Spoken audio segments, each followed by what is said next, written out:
Hi అందరికీ hi. రీసెంట్గా నేను కల్కి మూవీ చూసాను. 2898 అది కల్కి మూవీ, ప్రభాస్ది. చాలా బాగుంది, excellent movie, no doubt about it. Nag Ashwin super direction చేశాడు. నాగాశ్విన్ అసలు గ్రేట్. ఎందుకంటే ఒక మామూలు అసిస్టెంట్ డైరెక్టర్, ఒక 4000 శాలరీకి పనిచేసిన వ్యక్తి ఈరోజు ఒక 600 కోట్లు పెట్టుబడి పెట్టి సినిమా తీసి దాన్ని ఒక 1000 కోట్లుగా రిటర్న్గా ఈరోజు 1000 కోట్ మూవీగా క్లబ్లోకి ఎంట్రీ అయ్యింది. It's a great. మేజర్గా కల్కి సినిమా చూసినప్పుడు నాకు అర్థమైంది ఏంటంటే లాస్ట్ 15 మినిట్స్ ఒక ట్రాక్స్లోకి వెళ్ళిపోయాను ఆ సినిమా చూసినప్పుడు. ఎందుకు ఆ ట్రాక్స్లోకి వెళ్ళిపోయానంటే మహాభారతం, ద ఎపిక్.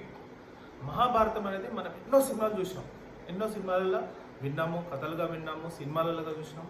అయినా ఇప్పటికీ మహాభారతం అనేది ఏదో జరుగుతుంది, ఏదో ఇంట్రెస్టింగ్ అని మహాభారతం ఆ ట్రాన్స్లోకి వెళ్ళిపోతాడు.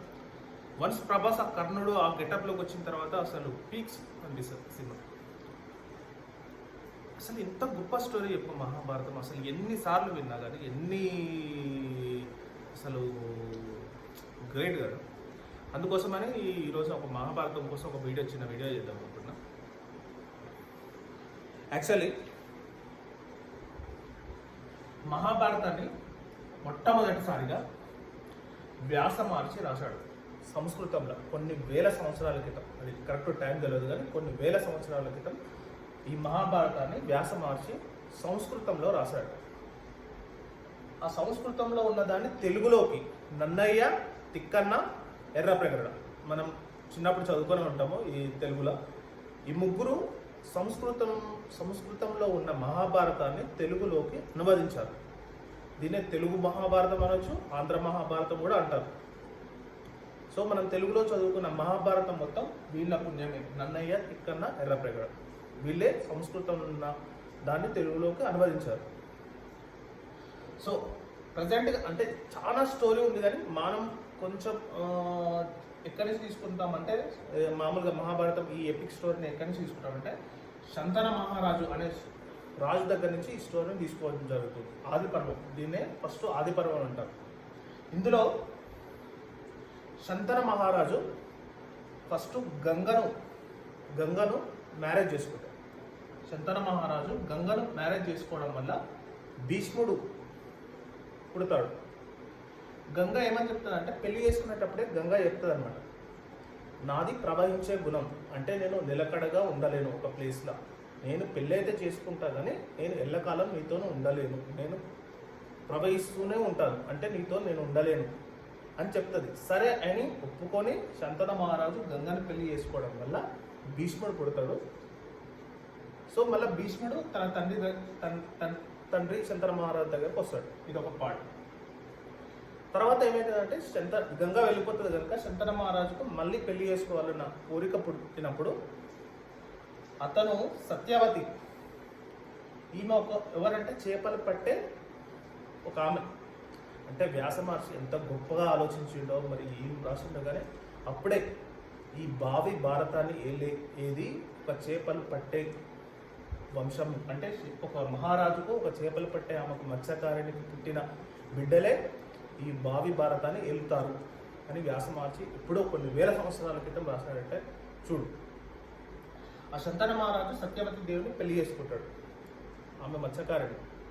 అప్పుడు ఈమె కండిషన్ పెడుతుంది, సత్యవతి దేవి కండిషన్ పెడుతుంది. ఏమని కండిషన్ పెడుతుంది అంటే పెళ్లి చేసుకునేటప్పుడే నా బిడ్డలు మాత్రమే రాజులుగా ఉండాలి, నీకు వేరే వాళ్ళకు పుట్టిన బిడ్డలు రాజులుగా ఉండకూడదు అంటే శంతన మహారాజు ఒప్పుకోడు. నాకు ఆల్రెడీ కొడుకున్నాడు భీష్ముడు, అతనే పట్టాభిషేకం చేస్తానంటే అప్పుడు భీష్ముడు సత్యవతి దేవి దగ్గరికి వెళ్ళి, నేను ఎట్టి పరిస్థితుల్లో మా తండ్రి ఇష్టపడ్డాను నువ్వు అతన్ని పెళ్లి చేసుకో, మా తండ్రి గారిని పెళ్లి చేసుకో, నేను రాజ్యాన్ని ఏలను, నేను అసలు మ్యారేజే చేసుకోను అని భీష్మ ప్రతిజ్ఞ అంటారు దాన్ని. తన తండ్రి కోసం భీష్ముడు ప్రతిజ్ఞ చేస్తాడు, నాకు ఎటువంటి అజన్మాంతము బ్రహ్మచారిని లెక్కన ఉంటా, సో నాకు పుట్టే పిల్లలు అనేది ఏముండదు, ఇంకా నేను ఒక బ్రహ్మచారిగా ఉంటా. అప్పుడు ఆమె ఒప్పుకుంటుంది. ఒప్పుకున్న తర్వాత శంతన మహారాజుకు సత్యవతి దేవికి 2 కొడుకులు పుడతారు. ఆ 2 కొడుకుల్లో చిత్రాంగదుడు ఒకరు, విచిత్ర వీర్యుడు ఒకడు. చిత్రాంగదుడు చనిపోతాడు మధ్యలోనే, 18 ఏళ్ళకే చనిపోతాడు. ఇంకా మిగిలింది ఒకడే విచిత్ర వీర్యుడు. విచిత్ర వీర్యుడికి 3 భార్యలు. ఎవరంటే అంబ, అంబిక, అంబాలిక. అంబికకేమో ధృతరాష్ట్రుడు. ఆ ధృతరాష్ట్రుడుకు గాంధారికి పుట్టిన పిల్లలే కౌరవులు. నెక్స్ట్ అంబాలికకేమో పాండవులు.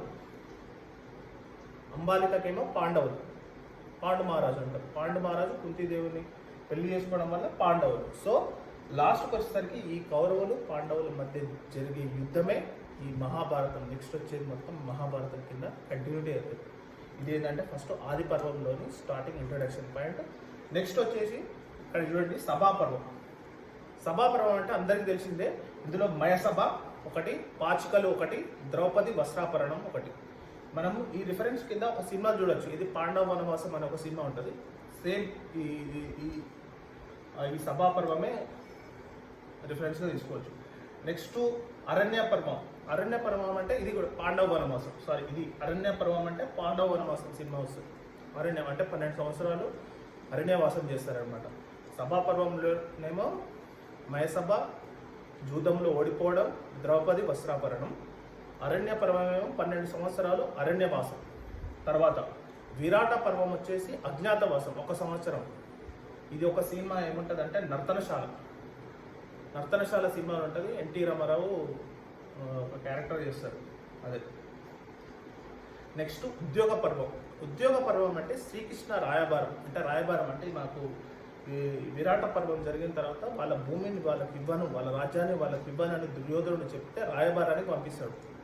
ఏ రాయబారానికంటే అట్లీస్ట్ మాకు 5 గ్రామాలన్నా ఇవ్వను ధర్మరాజు శ్రీకృష్ణుని రాయబారిగా దుర్యోధను దగ్గరికి పంపుతాడు. దీనే ఉద్యోగ పర్వం అంటారు. ఇది విఫలమైంది ఉద్యోగ పర్వం. నెక్స్ట్ యుద్ధం స్టార్ట్ అవుతుంది. భీష్మ పర్వం. భీష్ముడు కమాండర్గా అంటే భీష్ముడు సైన్యాధ్యక్షుడిగా కురుక్షేత్ర యుద్ధం స్టార్ట్ అవుతుంది. దాన్నే భీష్మ పర్వం అంటారు. 10 డేస్ అతను ఉంటాడు. 10 డేస్లో చనిపోడు కానీ యుద్ధంలోకి వెళ్ళి పక్కకు జరుగుతాడు. ఎందుకంటే అతను శిఖండిని ఉపయోగిస్తారు. శిఖండిని ఉపయోగించడం వల్ల ఆయన అస్త్ర సన్యాసం చేస్తారు.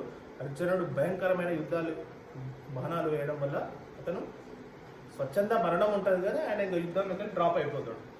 నెక్స్ట్ ద్రోణ పర్వం. ద్రోణ పర్వం అందరికీ తెలిసిందే. 4 డేస్లో ఉంటుంది. 4 డేస్లో అందులో అశ్వత్థామ అనే ఒక వర్డ్ యూజ్ చేసి అతన్ని కిల్ చేస్తారు ద్రోణ పర్వం. నెక్స్ట్ కర్ణ పర్వం 2 డేస్. నెక్స్ట్ శల్య పర్వం లాస్ట్ 1-2 డేస్. ఈ శల్య పర్వంలోనే మొత్తం క్లోజ్ అయిపోతుంది. శల్యుడు చనిపోతాడు లాస్ట్. నెక్స్ట్ దుర్యోధనుడు కూడా చనిపోతాడు. నెక్స్ట్ వచ్చేది సాప్తిక పర్వం. ఈ సాప్తిక పర్వం నుంచి కల్కి సినిమా తీసుకున్నాడు రిఫరెన్స్గా. చాలా అసలు ఇంతవరకు తెలుగు ఫిల్మ్ ఇండస్ట్రీలో ఫస్ట్ నాగశ్విన్ తీసుకున్నది ఏంటంటే ఫస్ట్ ఎవరు టచ్ చేయని పర్వం టచ్ చేసిండు, అదే సాప్తిక పర్వం. సాప్తిక పర్వంలోనే అశ్వత్థామ అనే క్యారెక్టర్ ఉంటుంది అనమాట.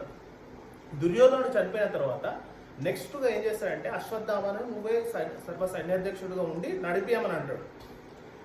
అప్పుడు అశ్వత్థామ ఇంత బ్రూతల్గా క్రూషియల్గా అందరినీ చంపేస్తుంటాడు. పాండవుల కొడుకులను ఉప పాండవులను అంటారు. ఉప పాండవులను అర్జునుని కొడుకు అందరినీ చంపేస్తుంటారు. మరి భయంకరంగా ఉంటుంది సాప్తిక పర్వం. ఈ అశ్వత్థామ క్యారెక్టర్ అనేది మొత్తం అమితాబ్ బచ్చన్ చేసింది సాప్తిక పర్వం నుంచి. నెక్స్ట్ స్త్రీ పర్వం. స్త్రీ పర్వం అంటే యుద్ధం మొత్తం అయిపోయిన తర్వాత ఆ స్త్రీలు ఉంటారు కదా 100 మంది కౌరవులు భార్యలు అందరూ ఏడుస్తుంటారంట. గాంధారీదేవి ఏడుస్తుంటుందంట. మరి ఘోరంగా ఉంటుందంట స్త్రీ పర్వం. ఇంకా శాంతి పర్వం అంటే ఇంకా దాదాపు ఇంకా భీష్ముడు లాస్ట్ స్టేజీలో అతనికి పట్టాభిషేకం చేస్తారంట. పట్టాభిషేకం చేసి కొన్ని ఉపదేశాలు ఇస్తారు. దాన్నే శాంతి పర్వం అంటారు.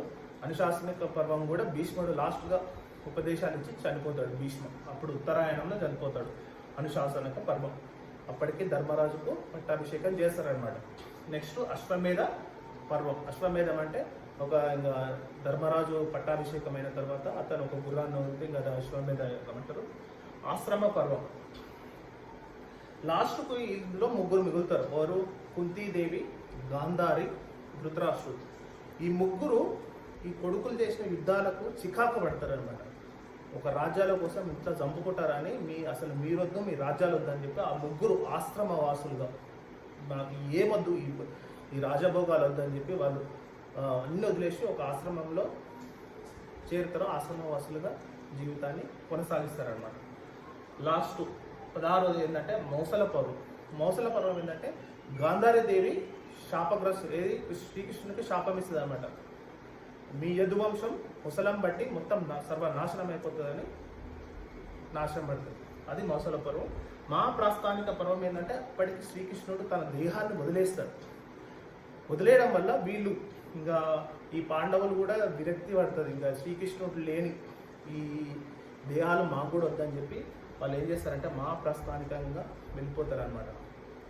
హిమాలయాలు అన్నీ వదిలేసి హిమాలయాలకు వెళ్ళిపోతారు. హిమాలయాల రూట్లో మహాప్రస్థానం కోసం వెళ్ళిపోతారు. స్వర్గారోహణ పర్వం అంటే లాస్ట్ వీళ్ళందరూ కలిసి స్వర్గం చేరుతారు అన్నమాట. ఇది టోటల్గా మహాభారతం యొక్క స్టోరీ. Thank you.